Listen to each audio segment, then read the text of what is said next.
Bonjour les amis, c'est Simon, j'espère que vous allez bien, que vous êtes bien installés, que vous êtes quoi noter les infos, tuyaux, basse, choco, tocard, prono pour le quintet de ce mercredi. Ce mercredi, un quintet très intéressant, on analyse tous les partants bien évidemment.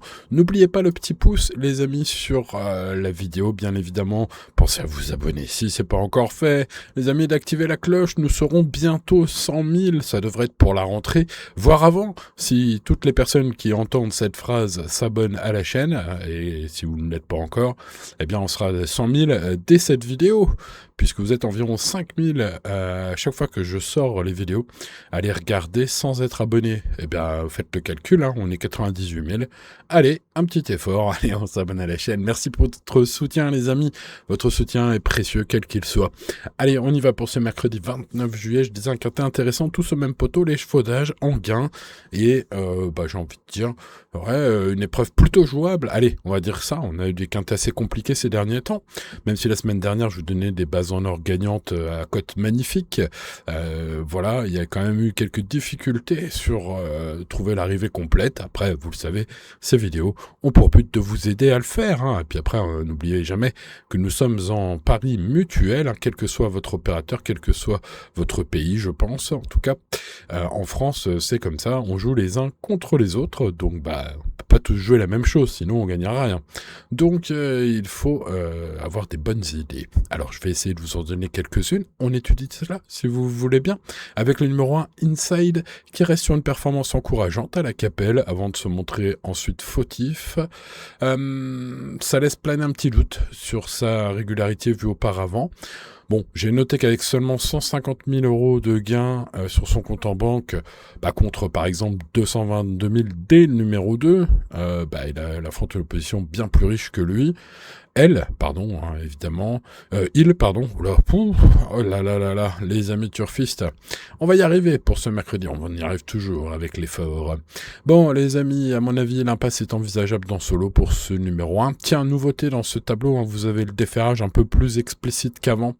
Voilà, donc F4, ça veut dire ferré D4, D4, déferré D4. Alors voilà, le D c'est pour déferrer, hein. Le P c'est pour plaquer, le petit A et le petit P c'est pour antérieur et postérieur, ce qui vous permet de faire la différence entre déferrage, plaquage et entre les membres devant et derrière. Bon, alors donc du coup vous l'aurez noté, ce numéro 1 est ferré. Bon bref, je lui ai mis 6 sur 20 et ce que j'en pense, je n'ai pas gardé. Allez, passons au numéro 2, Jalymède, qui n'a pas eu le bon déroulement de course en dernier lieu avec Johan Le Bourgeois. Le pilote a eu par contre la bonne idée de pas trop insister, hein, voyant que c'était trop dur. Voilà, auparavant le cheval a montré sa forme en s'imposant par 2 fois sur des tracés un peu similaires, pas forcément dans des lots incroyables, mais l'eau s'est un peu creusé, on va dire. Ce mercredi, j'ai senti que son entraîneur pense qu'il peut prendre une place. À mon avis, il a raison, et puis beaucoup vont l'oublier aujourd'hui, ce numéro 2. Moi, j'en fais mon tocard du jour. Passons au numéro 3, Youpi Tolvel, qui vient de faire les boulevards dans le prix de la Porte Montmartre. Hein. C'était pas très beau comme parcours. Le cheval sera donc déféré des antérieurs, signe d'une certaine ambition, malgré une marge réellement limitée dans ce quintet. Bon, voilà. Alors après, j'aurais plutôt mis 5 sur 20, mais Erno Smizet pense qu'il peut se réhabiliter. Donc j'ai remonté ma note à 8 sur 20, mais au papier, c'est pas terrible, c'est difficile à recommander. Bon, est-ce que c'est impossible? Non. Mais c'est pour moi impossible de mettre un tel cheval dans mon prono. Passons au numéro 4, Jane Mab, qui est un cheval que j'adore. Il vient de me faire plaisir d'ailleurs en étant deuxième du quintet référence, hein, le fameux prix de la porte Montmartre, pas Mortemart, hein, la porte Montmartre. Ici même, Jane Mab, il affiche une belle régularité dans sa carrière. On sait quand il a une belle chance, on sait qu'il a quand une chance secondaire. Aujourd'hui, je trouve qu'il a une belle chance et jouer en combiné sans lui serait peut-être une erreur. J'ai envie de dire super chance, mais super chance peut-être plus pour les places. C'est d'ailleurs ce que pense son coach, hein, Monsieur Buisson. Voilà, j'ai trouvé la drift d'Anthony Barrier la dernière fois excellente. S'il répète ça, ce 4 peut même jouer le podium. Hein. Passons au numéro 5, Isaria Griff, qui doit être jugé sur son avant-dernière sortie. Il avait bien fait sur ce parcours. C'est pas si mal. Le cheval a récemment manqué de réussite. Il y a quelques petits moyens comme ça. Bon, alors après, évidemment, c'est un cheval qui a brillé ces dernières années, qui a gagné uniquement sur le gazon, hein, depuis plus de 2 ans, me semble-t-il. En tout cas, je suis remonté assez loin dans son papier. J'ai pas vu d'autres victoires que sur le gazon. Bon, voilà, ça me semble du coup être barré pour le podium. 4-5e au mieux, ce numéro 5. Passons au numéro 6, Japarov Fleer, qui a été malchanceux dernièrement, doit pas être condamné trop vite, c'est un cheval capable d'aller devant, et quand ça peut bien se passer, ça peut être une grosse surprise, ce numéro 6. Voilà, après ça dépend de la cote, mais une place est pas impossible. Il faudra évidemment qu'il soit dans un bon jour, car j'ai noté que dans sa carrière, le cheval, voilà, soit il peut aller devant, on le laisse un peu tranquille et du coup il va assez loin. Bon, soit il a tendance à craquer. Par contre, au niveau de la ferrure, pas d'inquiétude du fait qu'il soit ferré des 4, comme l'indique le F4 dans les fers. Ce cheval-là a déjà gagné ferré, ça change pas grand-chose pour lui dans son histoire. Passons à High Fire d'RP, le numéro 7. Les rares coups d'éclat de ce cheval datent et sont rares. De plus en plus rares et de plus en plus espacés avec les années qui passent. Bon, en plus il rentre tranquillement là cette année, il a encore besoin de rythme selon son coach qui m'a pas semblé super chaud. Bon, à mon avis face aux plus jeunes c'est difficile. Est-ce qu'il faudrait pour autant totalement, je ne sais pas, à vous de voir. Voilà, impossible à garder au papier, mais impossible non plus, je peux pas vous conseiller de faire l'impasse catégorique sur ce numéro 7, qui a encore de la fraîcheur. Passons au numéro 8, Golden Crowville, je vais m'en méfier, ce sera mon regret au moment du choix, car c'est un cheval qui a montré de la qualité, pas plus tard que cet hiver. Voilà, alors c'est vrai qu'après cette bonne série, c'était pas terrible. Écoutez, pour ce qui est d'Anguin, il a couru 5 fois en Anguin. J'ai noté 3 disqualifications, une 4e place et une victoire. Ouais, c'est le genre de... Normalement, c'est le genre de parcours qui plaît aux chevaux de Bruno Marie, qui sont plutôt des attentistes. Donc, il peut être 4-5e. Ce cheval-là sera à côté énorme, puisque personne n'en veut. Moi, je le mettrais dans mes champs et lui. On passe au numéro 9, Gisou Détang, qui sera probablement le grand favori à la cote, mais pas le mien. J'ai eu plutôt la bonne inspiration la dernière fois en disant que c'était le cheval de la course. C'est peut-être encore le cheval de la course aujourd'hui, mais attention, il galope une fois sur deux pratiquement dans sa carrière. Il a été 20 fois sur 44 dans les 5 premiers avec 14 victoires. Donc on est presque à 1 sur 2. Et puis le reste du temps, il est disqualifié, quoi. Bon, donc tout ou rien, vous savez, c'est une expression que j'aime bien, mais ça résume bien ma pensée aujourd'hui pour ce numéro 9, Gisou Détang. Évidemment, c'est un super cheval, etc., etc. Mais bon, voilà, il peut laisser tout le monde, même s'il tourne un peu mieux à gauche ces derniers mois, ce numéro 9, encore que. Passons au numéro 10, Happy Danover, qui bénéficie d'un engagement difficile. Ce mercredi, les jeunes le battent régulièrement depuis quelques années maintenant. Bon, voilà, il faut reconnaître qu'il est en forme, prend des petits chèques. Vous savez que 5, 6, 7e au trot, on prend des chèques, donc ça fait un petit peu de sous-sous dans la poche de son écurie, j'ai envie de dire dans son cas, pour payer un peu l'avoine, quoi. Bon, voilà, c'est sûr qu'ils font pas de bénéfices avec ce qu'ils ont touché ces derniers mois avec Happy Danover. Ça paye la pension, on va dire. Et puis, c'est un cheval qui a déjà pris des gains.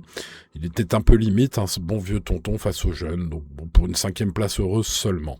Passons au numéro 11, Palio, qui est un redoutable finisseur. Il n'a pas gagné depuis août 2023. Mais il vient d'effectuer une rentrée correcte en étant ferré, devrait progresser. Il est présenté donc aujourd'hui pieds nus. Il semble bien situé au départ, en bonne condition, selon Alphonse Van der Gen, qui est son coach et qui estime qu'il a sa place, pourquoi pas, à l'arrivée, si bon parcours. Alors, écoutez, c'est le genre de chevaux, il lui faut un bon parcours, bien sûr. Mais qui c'est qu'on a aux manettes? Le très, très en forme Benjamin Rochard. Alors, évidemment, du coup, je m'en méfie. J'ai remonté sa note rien qu'à cause de Benjamin Rochard aux manettes, ce numéro 11. Passons au numéro 12, All Black Mess, qui, après un mois de janvier tonitruant et magnifique, sensationnel, à Cagnes et à Vincennes, ce cheval-là affiche un score vierge et nul depuis. Voyez, vous le voyez dans ses performances, disqualifié, 0. Disqualifié, c'est pas terrible, c'est même un carton plein, dans le mauvais sens du terme, pour ce numéro 12. Bon, on est dans le doute, évidemment, lorsqu'on s'appelle Monsieur Chalon, je suis dans le doute également, un pari hautement risqué, n'a pas couru depuis un mois en plus. Bon, voilà, je lui ai quand même mis 9 sur 20. Bon, écoutez, voilà, c'est pas si loin de la moyenne. Allez, passons à une brochette de chevaux incroyable, les amis turfistes. Les très bien engagés Jolivers du Gers, Sylvain Duluth, Isa du Margas et pourquoi pas même Ivric Viking.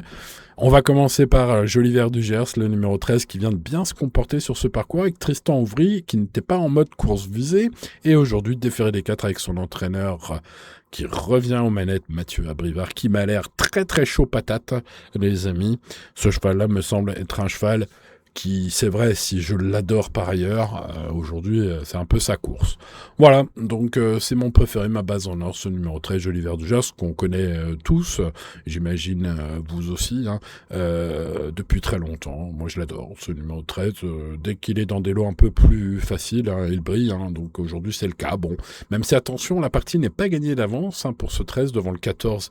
Il vient du lutte, gagnant potentiel aussi, ce cheval-là qui descend de catégorie, qui est en mode course visée.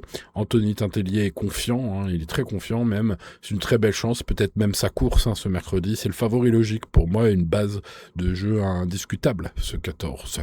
Attention aussi au 15, Isa du Margas, super cheval, et puis vu l'engagement au gain ce mercredi, hein, j'ai mieux compris. Pourquoi la dernière fois on a couru sans ambition, hein. Évidemment, là on est bien au plafond des gains, hein. Elle découvre des conditions de course parfaite et j'ai l'impression qu'aujourd'hui Franck Nivard va probablement être un peu plus motivé.